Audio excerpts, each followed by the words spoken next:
자, 이제 오늘 본문으로 들어가 보도록 하시죠. 자, 오늘 이야기는 조금 슬픈 이야기를 제가 여러분들께 좀 드리려고 합니다.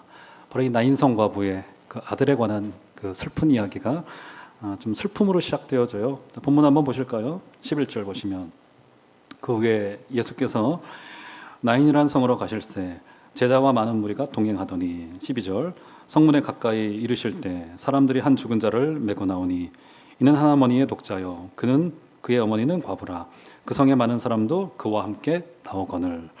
자, 지금 거기에 보시면 나인성 과부의 아들이 죽은 이야기가 등장합니다. 장례 이야기가 등장해요. 자, 일단 그 장소를 어디로 지금 특정합니까? 11절 보시면 그 후에 예수께서 어디에 들어가셨다고요? 나인이라는 성으로 들어가셨다라고 성경이 말해놓고 있습니다. 자, 나인, 자, 많이 들어보셨죠? 특별히 우리가 잘 알고 있는 헐몬산, 이스라엘 그 북쪽에 위치한 헐몬산, 굉장히 높은 산입니다. 그 헐몬산에 가까운 산 중턱에 있던 마을이 바로 이 나인이라고 하는 마을입니다. 아마 이제 이스라엘을 가보신 분들은 나인이라는 곳을 들러보셨을런지 모르겠는데 현재의 지명으로는 네인이라고 불리는 지명입니다. 네인이라고 불리는 지명인데 지금도 그 위에 올라가서 제가 이제 쭉 그 사진을 찾아보니까 내려다 보이는 전망이 너무도 아름답더라고요. 약간 산 중턱에 마련되어진 아름다운 마을이다, 이렇게 볼 수 있습니다. 경치가 너무 아름다워요. 자, 그런데 그 나인이란 이름의 그 뜻도 즐거움, 기쁨, 이런 뜻을 가지고 있습니다.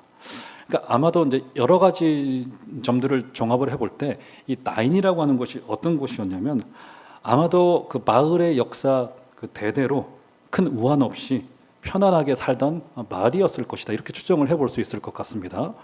우리도 저기 경기도나 이제 강원도 쪽 조금 지방이나 시골에 가 보면은 이렇게 마을의 입구에 그런 이제 간판들이 좀 붙어 있지 않습니까? 이곳은 지난 20년 동안 범죄 없는 마을이었습니다. 범죄 없는 마을, 도둑 없는 마을, 이렇게 이름이 지어진 거 아니겠어요? 아마도 이 나인이라고 하는 곳이 그만큼 평안했고 사람들 가운데 기쁨과 즐거움이 있었고 큰 우환 없이 그 동네에 늘 좀 순리대로 인생이 진행되어진 그런 마을이었을 것으로 우리가 충분히 추정해 볼 수 있습니다. 조상 대대로 좀 즐거움이 있고 기쁨이 있고 큰 어려움이 찾아오지 않았던 그런 마을이었던 것 같아요. 그런데 여러분, 죄송한 표현이지만 인생이 그렇게만 되던가요? 그러지 않죠. 이 즐거움과 기쁨만이 있을 것 같았던 그 나인이라고 하는 성에도 과부의 아들이 있었는데 그 과부의 아들이 죽고 말았습니다. 그 이름만큼이나는 즐거운 일이 벌어지진 않습니다. 오히려 지금 가장 끔찍한 일이 벌어지고 있고, 그리고 그 사람 중에 누구도 극복해내지 못했고 넘어가지 못했던 이 죽음이라고 하는 가장 큰 대적이, 그것도 누구에게 찾아와요? 부자도 아니고 여유 있는 자도 아니고 과부에게 그 일이 찾아오고 맙니다. 지금 주님은 어떤 상황이셨습니까? 주님은 불과 며칠 전에 백부장의 하인의 그 병을 고쳐주시고, 한마디로 거기서 우리 주님의 기적의 능력을 보이시고 병을 치유하는 능력을 보여주신 뒤에 주님께서는 어떤 이유신지도 모르게 나인이라는 성에 들르고 싶으셨던 것 같습니다. 주님께서는 자신의 무리들과 함께 나인이라는 성으로 쭉 들어오고 있었던 바로 그런 상황이었습니다. 자, 오늘 이야기의 주인공이 누굽니까? 과부의 독자라고 성경이 말해놓고 있습니다. 이 과부라고 하는 말 자체가 굉장히 쓸쓸해요. 어떻게 알겠습니까? 그렇죠? 우리말에도 그 우스갯말로 과부의 마음 알 길 없다고, 그렇죠? 과부라고 하는 그 단어 속에 담겨져 있는 그 의미와 그 이미지와 그 느낌 자체가 굉장히 쓸쓸합니다. 지금 우리 문화권에서도 그렇잖아요. 그렇죠? 여성이 혼자 살아간다라고 하는 것이 쉽지 않은 상황인데, 당시의 문화권에서는 단순히 감상적이고 정서적인 차원의 문제만 있는 것이 아니었습니다. 여성이라고 하는 존재 자체가 지금도 이제 그쪽의 중동의 문화권에서는 굉장히 이제 거친 삶을 살아가야 되는데, 그때 당시만 해도 더 말할 것도 없었죠. 여성 홀로 살아가는 것은 굉장히 힘들었고, 그나마 아들이 있으면 이 아들을 통해서 사회적인 지위가 확보가 되어졌습니다. 저 아들을 통해서. 그런데 지금 이 과부는 그나마 평생을 사랑의 대상이요, 의지의 대상이요, 그렇죠? 평생을 또 본인의 생존의 수단으로 여기고 있었던 이 아들마저도 어느 순간인가 갑자기 사망하고 말았습니다. 그러니까 지금 이 여인에게는 이중고가 닥친 거예요. 어떤 이중고입니까? 아들을 잃었다는 슬픔, 말할 수 없는 슬픔이죠. 그리고 더불어서 장례 이후에 벌어질 그녀의 삶은 굉장히 거칠 수밖에 없고, 마을의 외톨이가 될 수밖에 없고, 아웃사이더가 될 수밖에 없고, 그녀의 생존 자체가 위협받고 있는 굉장히 이중고, 그녀의 삶은 이제 사회 속에서 완전한 아웃사이더로 이제 몰릴 수밖에 없는 그런 사회적인 위치로 지금 이제 밀려가고 있는 그런 상황이 된 겁니다. 그리고 거기서 동네 사람들이 함께 울어주고는 있어요. 그런데 아들을 앞장 세운 그 어미의 마음을, 여러분 누가 그 마음을 알 수 있겠고 누가 그 마음을 위로할 수 있겠습니까? 제가 목회하던 중에 지난교회였었어요. 제가 젊은 부부들을 담당했었는데 30대 초반에 이제 사회생활에서 기지개를 펴고 이제 직장을 잡고 그러면서 이제 집을 마련하려고 뭐 대출을 받고 뭐 이랬던 형제자매였었습니다. 아들이 하나 나왔어요. 근데 나오면서부터 선천적으로 심장에 문제가 있었습니다. 그러니까 태어나면서부터 배를 갈랐어요. 그리고는 여기에 심장을 이제 의사가 좀 만져줬죠. 그러면서도 계속 3개월에 한 번씩, 4개월에 한 번씩 계속 수술을 한 돌 때까지 계속했습니다. 제가 병원에, 이 아산병원에 몇 차례를 신병을 갔더랬어요. 갔더니 그 어미의 얼굴이 사람의 얼굴이 아니에요. 초췌해지고 슬픔에 가득 차 있고, 이게 어른의 몸이라고 한다면 몇 차례 수술을 하더라도 이것을 견뎌낼 수가 있을 텐데, 이게 아기의 피부는 뽀송뽀송하지 않습니까? 거기를 갈랐다 붙였다 갈랐다 붙였다를 두세 번을 하고 나니까 이 어미가 그 아이의 속살을 바라보는 그 마음이 어땠을까요? 끝내는 돌이 넘어서 도저히 안 되겠다고 수술을 더 한 번 하면 이 아이가 위험한데 또 안 할 수도 없는 상황인 겁니다. 심장의 기능에 문제가 왔어요. 끝내는 목사님 어떻게 할까요? 기도해 주세요. 결정해야 됩니다. 저는 이래라 저래라 말도 하지 못하고 기도하겠노라라고, 제가 맡았던 지역의 사람이었기 때문에 수술을 하기로 결정했습니다. 수술을 하고 나서 아이가 바로 사망을 했어요. 두 돌이 됐을까 싶어요. 제 기억에 굉장히 정말 핏덩이와도 같은 아들이었습니다. 장례를 치렀어요. 장례를 치르는데 보통 우리가 장례가 나면 보통 2박 3일 하지 않습니까? 그렇죠? 입관하고 발인하고. 그런데 너무 어린 아이나 10대 아이들도 마찬가지입니다. 장례를 3일간 치를 수가 없습니다. 왜 못 치르는지 아세요, 여러분? 어미가 그 3일을 견뎌내질 못해요. 그래서 그냥 장례를 하루 만에 다 끝냅니다. 거기도 빈소를 차리지도 않았습니다. 빈소를 하루 정도 차렸나요? 그리고는 바로 다음날 발인을 해버리고 말았습니다. 그런데 제가 거기에 두세 차례 가면서 장례를 주관하고 말 것도 없습니다. 거기는 한번 간단하게 예배하는 것 말고는 어떻게 할 수가 없어요. 그런데 제가 그 현장에 가서 어미의 얼굴을 봤더니 눈물이 안 나와요. 눈물이. 어미가 울지를 못해요. 울지를 못하더라. 기가 막힌 마음 때문에. 평생을 10개월을 품에 안았다가 태어난 자식이 태어나자마자부터 아팠고, 그리고는 2년 가까이를 병치레를 하면서 끝내는 떠나보내야 했던 그 어미의 마음을 참 헤아릴 필요 없겠더라고요.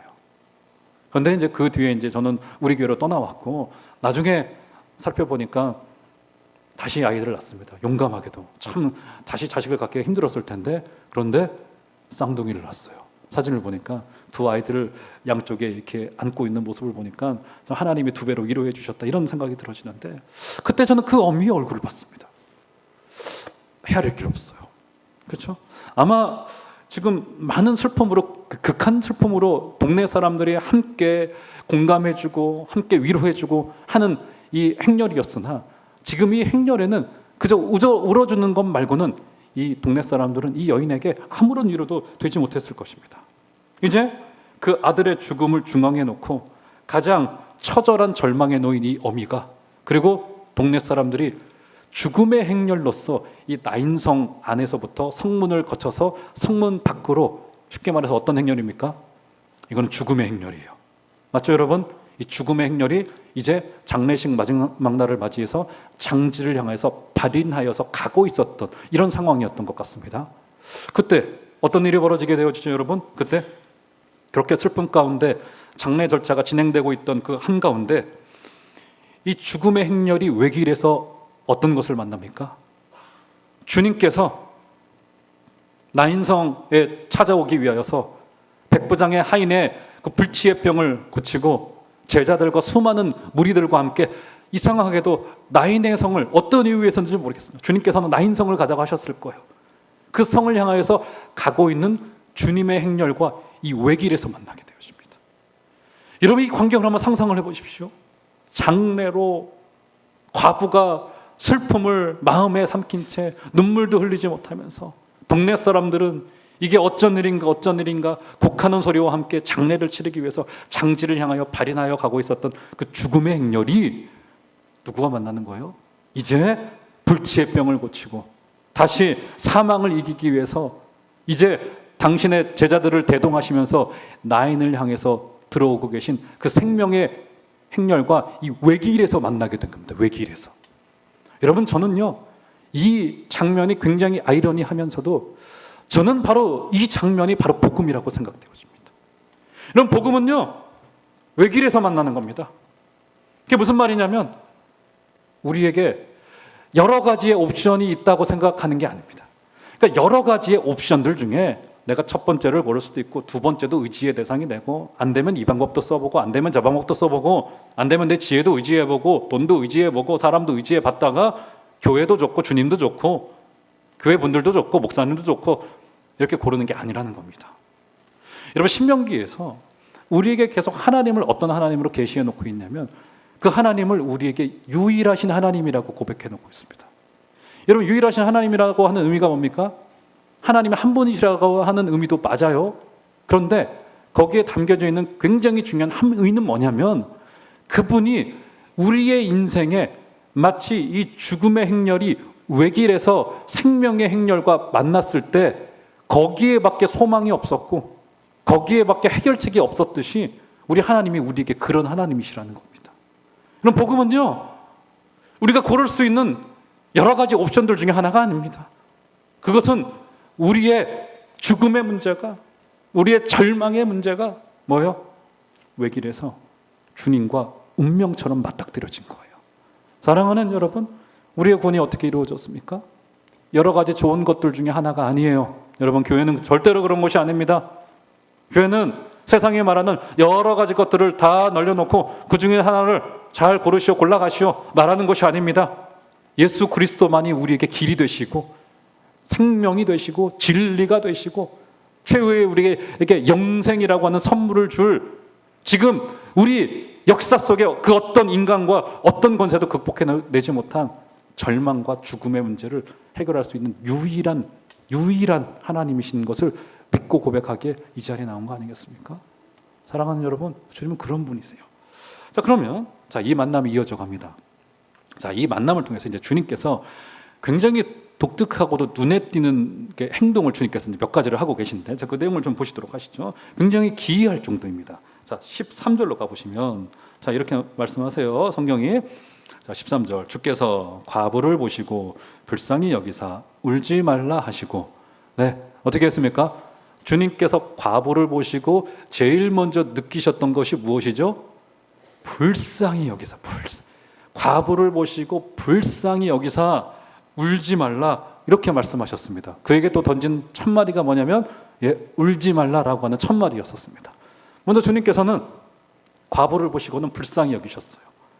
여러분이 불쌍히 여기다라고 하는 말의 이 문자적인 뜻이 어떤 뜻을 가지고 있냐면, 우리말에도 그런 말이 존재합니다. 똑같은 말이. 우리 그런 말 있지 않습니까? 이거 오장육부가 뒤집어진다고. 그렇죠? 다 그 말입니다, 이게. 그래서 불쌍히 여기다라고 하는 뜻이 어떤 뜻을 가지고 있냐면, 이 말이 창자가 뒤틀려지는 고통이라고 하는 뜻을 가지고 있습니다. 이 내장이 우리의 뇌장이 꼬여버리고 뒤틀려지는 고통, 끊어지는 고통이다. 그러니까 주님이 지금 이 과부를 보시고 느꼈던 이 감정은 어떤 감정이시냐면, 단순한 어떤 슬픔의 정서 정도를 넘어서서 이 여인이 겪고 있는 이 아픔과 이 죽음과 생명 없음과 그것을 바라보시고는 또 이 부조리함 아니겠습니까? 어미보다 아들이 먼저 갔어. 이 부조리함을 보시고는 주님께서는 창자가 이 오장육부가 뒤집어지는 고통을 주님께서 뒤집어지는 고통을 느끼셨다고요. 지금 주님은 이 죽음 앞에 그런 마음을 가지셨습니다. 여러분, 주님의 이 정서는요, 지금 이 교회가 이 죽음으로 가득 찬 세상을 향해서 우리가 반드시 가져가야 될 굉장히 중요한 태도요, 정서요, 우리의 감정이어야 된다고 생각합니다. 여러분, 정확히요, 여러분, 우리는 서로를 불쌍히 여기는 존재들이 되어줘야 돼요. 우린 주님께서는 여인을 보고는 불쌍히 여기셨습니다. 여러분, 저는 그게 제 장점이면서도 제 단점이라고 생각되어지는데, 그게 뭐냐면, 제가 이 성경을 볼 때 제 습성 중에 하나가 뭐냐면, 이게 제가 너무 좀 이렇게 지나치게 좀 이렇게 분석을 하는 경향이 좀 있습니다. 그래서 제 이제 모토 중에 하나가 뭐냐면, 성경을 볼 때 이게 객관적으로 이해가 될 때까지 공부하라. 이게 제 성경에 대해서는 그 모토입니다. 이해가 될 때까지 묵상하라, 분석하라. 그러니까 지나치게 좀 분석적인 면이 없지 않아 있어요. 그래서 뭐 성경을 이제 본문이 선택이 되어졌으면 책을 찾아보고, 눈에 띄는 문자가 있으면은 원어도 좀 둘러보고, 막 앞뒤의 내용도 찾아보고, 여러 사람들의 의견을 비교해 보기도 하고 이렇습니다. 그런데 여러분, 아무리 성경을 놓고 분석을 하더라도 여러분, 결론이 뭔지 아세요? 결론이 뭔지 아세요? 결론은 버킹검인가요? 그게 아니에요. 결론은 뭡니까? 결론은 결국 주님의 불쌍히 여기심이에요. 이거 외에는 성경의 전체의 스토리와 우리 인생에 대한 해석을 해낼 도리가 없습니다. 주님이 우리에게 다가오셔서 우리에게 먼저 손 내밀어 주지 않으셨고, 우리를 불쌍히 여겨주지 않으셨으면 이 자리에 서 있을 도리가 없다고요. 그렇지 않습니까, 여러분? 솔직히 객관적으로 되돌아보십시오. 그리고 여러분, 우리 교회 안에 있는 우리 교우들을 향하여서도, 여러분, 그분들을 향하여서 그저 남이요, 뭐 일주일에 한 번씩 아니면 며칠에 한 번씩 그저 친한 교우 정도로 여기지 말아주시고, 여러분, 서로를 향한 아비의 마음을 잃지 말아주시기를 부탁을 드리겠습니다.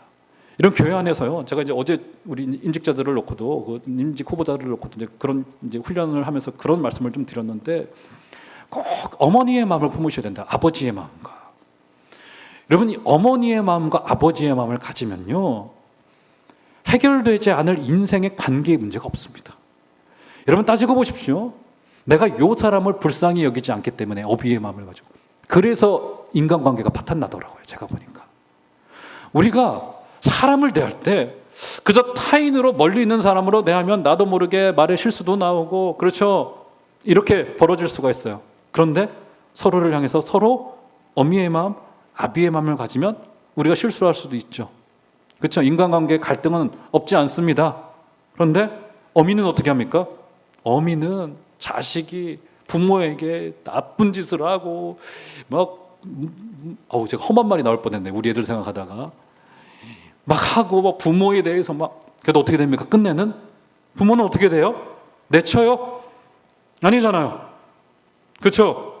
자식이 칼을 들고 오더라도 부모는 안아주는 거 아니겠습니까? 맞잖아요, 여러분. 그렇다고 우리 집 아이들이 칼을 들고 오는 건 아닙니다. 오해하실까 봐. 아니지만 어비의 마음, 아비의 마음을 가질 때 여러분, 여기가 진정 천국인 것을 여러분 믿으시기를 바랍니다. 오늘 주님의 이 고치는 치유의 현장에서의 첫 번째의 발걸음이 불쌍히 여기심이었고요. 이 표현은 신약 성경 곳곳에 등장합니다. 전부 다 찾아보고 싶을 정도로 굉장히 많이 등장하는데, 대표적인 경우가 어디예요? 오병이어의 기적을 일으키실 때 배를 굼고 있는 그 백성들을 향하여서 주님께서 불쌍히 여기셔서, 주님이 우리를 불쌍히 여기셔서 그들에게 먹을 것을 주었어요. 사랑하는 여러분, 우리 불쌍히 여김받는 존재라고 하는 사실을 기억할 때 결망할 것도 없고, 교만할 것도 없고, 미운 사람도 없고, 대단한 사람도 없고. 왜요? 조건사님 불쌍히 여김받으시는 분, 저를 볼 때도 목사라고만 보지 말아주세요. 참 불쌍한 목사, 이렇게 꼭 봐주실 때 여러분들이 때로 저에게 실수가 있을 때 용서하실 거 아니겠어요? 저를 향한 아비의 마음, 어미의 마음, 여러분, 이것을 잃지 않아 주시는 여러분들 되시기를 주 이름으로 축원합니다. 그 마음을 품으셨다가 주님이 건네셨던 첫 번째 말이 뭡니까? 과부를 향하여서 뭐요? 울지 말라. 여러분, 이 표현 좀 섭섭하잖아요. 아니, 지금 아들을 앞장세운 어미한테 할 말이라고는 조금 생경스럽지 않습니까? 어떻게 하냐, 마음 아프겠다, 이렇게 해주시면 좋을 텐데, 주님이 던지셨던 첫 번째 말이 뭡니까? 울지 말라. 여러분, 이것은 좀 섭섭한 말이 될 수 있어요. 왜 주님께서 이렇게 울지 말라라고 말씀하셨을까요? 지금 주님께서는 굉장히 단호하게 이 과부의 이 슬픔의 태도, 또 동네 사람의 이 죽음에 대한 태도에 주님은 적극적으로 대응하고 계십니다. 동의할 수 없으시다는 거예요. 동조하지 않으신다는 겁니다. 그 여인의 슬픔에 대해서 주님께서 공감하고 이해하시겠으나 지금 이 죽음의 권세에 대하여서 주님께서는 정면 도전을 하고 계신 것입니다. 어떤 도전을 하고 계신 거예요? 울지 말라. 여러분, 주님께서 왜 오셨습니까? 주님께서 요한계시록 21장 4절을 보시면 모든 성도들의 눈에서 눈물을 닦아주기 위하여 주님께서 오셨고, 마지막 날 그날에 우리의 눈에서 흐르는 그 눈물, 무엇 때문에 눈물이 흘러집니까? 애통하는 것, 곡하는 것, 아픈 것, 사망, 이런 것들이 다시 있지 않을 것이니 눈물이 닦아질 것이다라고 이야기를 합니다. 그렇죠? 여러분, 그래서 이 세상은 온통 눈물의 현장입니다. 죽음의 현장이고요. 우리 종암제일교회가 그 눈물에 가득한 현장으로 가서 거기서 눈물을 닦아주시고, 또 우리 주님께서도 우리의 그런 아픔의 현장으로 오셔서 우리의 눈물을 닦아줬다는 것을 기억하시는 여러분들 다 되시기를 주의 이름으로 축원합니다. 첫 번째는 주님께서 불쌍히 여기시면서 울지 말라 말씀하셨고요. 두 번째 주님의 태도를 볼까요? 14절. 굉장히 기이한 것 한 가지를 하세요. 14절. 한번 다 같이 한번 14절은 한 소리로 읽어보도록 하겠습니다. 시작. 가까이 가서 손을 대시니 맨 자들이 서는지라. 예수께서 이르시되 청년아 내가 내게 말하노니 일어나라 하시매. 여기 두 가지가 함께 등장하죠. 첫 번째, 관에 손을 대셨습니다. 관에 턱 하니 손을 대셨고요. 그리고는 청년아 내가 내게 말하노니 일어나라 이렇게 말씀하십니다. 먼저는 관에 손을 대셨습니다. 여러분, 이거 굉장히 조금 부자연스러운 현장 아닙니까? 주님께서 갑자기 울지 말라 하시고는 들고 가고 있는 관에 손을 대셨어요. 여러분, 그 남의 시체가 들어가 있는 관에 손을 대보신 분 계신가요? 저도 한 번도 없습니다만, 예전에 같은 경우는 이제 목회를 하는 담임 목사님들께서는 지금 이제 염하시는 분들이 다 계시잖아요. 그런데 과거에는 저도 이제 그 신학교 시절에 그 염에 관한 이야기를 이제 교수님들이 이제 염을 이제 과거 목사님들이 하셨다면서 쭉 그 염하는 과정을 말씀해 주시기도 하셨는데, 저는 한 번도 해보진 않았습니다. 저 때도 그럴 때가 아니에요. 그런데 불과 한 3, 40년 전만 하더라도 담임 목사님들이 염을 하셨어요. 선배님들 기억하실런지 모르겠는데 염을 하셨습니다. 저 어린 시절에도 담임 목사님들이 염까지 직접 입관을 하신 거예요. 시체를 만지기도 하시고 관에 손을 대기도 하셨습니다만, 저도 굉장히 장례를 많이 치러봤습니다. 전에 교회에서도 그건 이제 부목사들이 치렀기 때문에 장례를 굉장히 많이 치렀는데도 저는 한 번도 관에 손을 대본 적이 없었어요. 관에. 우리 교회 와서도 마찬가지이고, 이게 모든 문화권에서 이제 시체를 가까이 하는 거나 관에 손을 대는 것은 굉장히 이제 터부시 되고 이제 금기시 되는 것이 이제 문화권들의 상징인 거 아니겠습니까?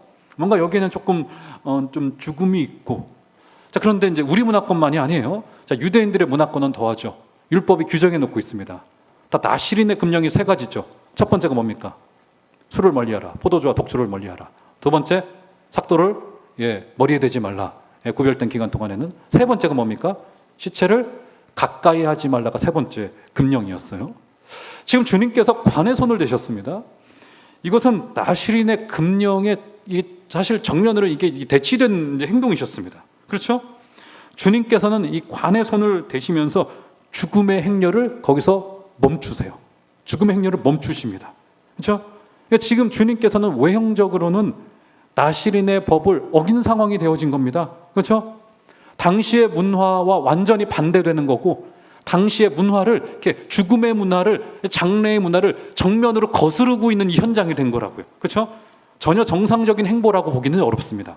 자, 그런데 이런 장면이 한 군데 등장하죠. 구약에. 어디입니까? 엘리야가 사르밧 과부의 집에 기근이 임하자 거기에 먹을 것을 주셨습니다. 그런데 얼마 지나지 않아서 거기도 그 사르밧 과부의 아들이 죽고 말아요. 과부가 아들을 안고서는 엘리야를 향해서 원망을 쏟아냅니다. 왜 그러셨습니까? 어차피 이렇게 죽을까? 막 이런 식이 되었던 것 같아요. 그러자 엘리야가 그 아들을 안고 다락으로 올라갑니다. 다락방에 누워요. 그러면 기도를 하면서 어떻게 합니까? 아들이 이렇게 누워 있습니다. 그러고는 엘리야가 기도를 하다가 한 번 자신의 몸을 그대로 포개입니다. 다시 일어나요. 그리고 한 번 더 포개입니다. 이걸 3번까지 해요. 그렇죠? 3번 자신의 몸을 그 죽은 아이의 몸에 포개서 시체의 몸을 댔습니다. 어떤 의미일까요? 자기 안에 있는 생명이 이 아이에게 들어가고 이 아이의 죽음이 내 죽음입니다. 이 선언을 한 거라고요. 주님이 왜 관에 손을 대셨습니까? 당신 안에 있는 생명이 여기로 흘러 들어가고 이 아이의 죽음을 당신의 죽음으로 받아들이세요. 결국 주님이 어떻게 하시죠? 결국 십자가 위에서 인간의 모든 죽음의 결과를 가져온 죄의 문제를 짊어지시고 십자가 위에서 죽으시잖아요. 주님께서 이것을 하시면서 정확히 그 시대의 문화를 거스르세요. 그 시대의 죽음의 문화를 거스르세요. 맞죠, 여러분? 이게 주님께서 보이셨던 두 번째 굉장히 기이한 행보였습니다. 자, 마지막 세 번째 보세요. 세 번째 14절 후반절을 보시면 예수께서 이르시되 청년아, 누구라고 부릅니까? 청년아, 내가 내게 말하노니 일어나라. 뭐라고 불러요? 그 시체를 향하여서 마치 살아있는 자처럼, 여러분 죽은 자야 이렇게 불러야 되잖아요. 아직은 죽어있는 상황이기 때문에 시체야, 죽은 자야 이렇게 말하는 것이 옳은데 마치 살아있는 자처럼 청년아 일어나라 이렇게 말하고 있다고요. 여러분 이것은요 주님의 죽음에 대한 적극적인 대항입니다. 맞죠 여러분? 죽은 자에게 죽은 자야 말하지 않고 청년아 소년아라고 말하면서 일어나라. 사랑하는 종암별교회 성도 여러분들이요 일어나시기를 바랍니다. 이 땅에 죽음의 냄새가 가득하더라도 여러분 일어나지 못할 것만 같죠. 시체와도 같습니다.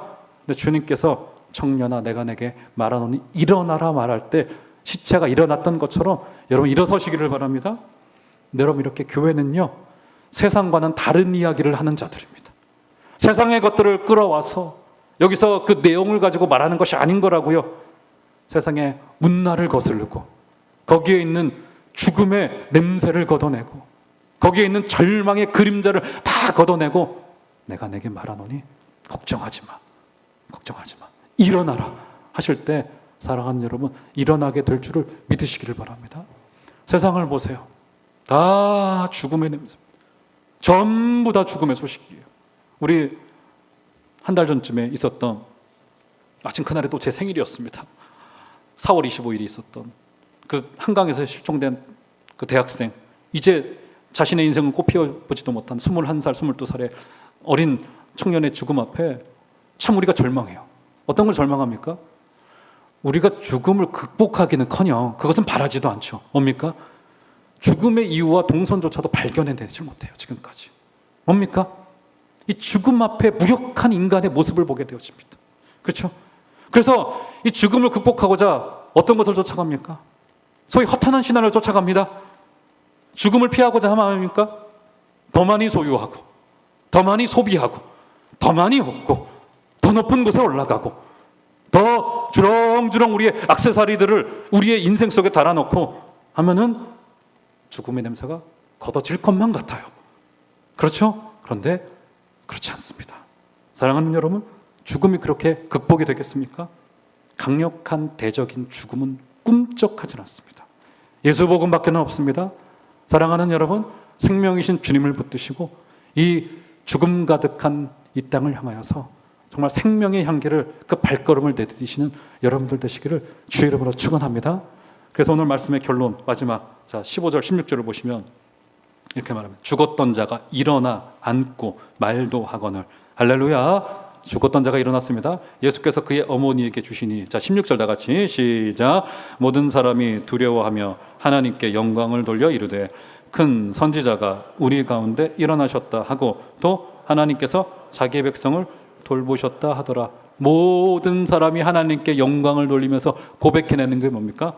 하나님께서 자기 백성 사랑하시는구나. 사랑하는 여러분, 주님께서 우리 백성 사랑하십니다. 믿으시길 바랍니다. 그리고 마지막 17절. 예수께 대한 이 소문이 온 유대와 사방에 두루 퍼지니라.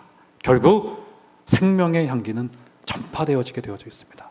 우리 정말 종암제일교회가 이 죽음 가득한 세상을 향하여 하나님이 우리의 하나님이 되시고 우리는 하나님의 백성이 되고 그리고 예수에 대한 이 소문이 온 땅에 퍼지게 되어지는 복된 순종이 다 있게 되기를 주의 이름으로 축원합니다.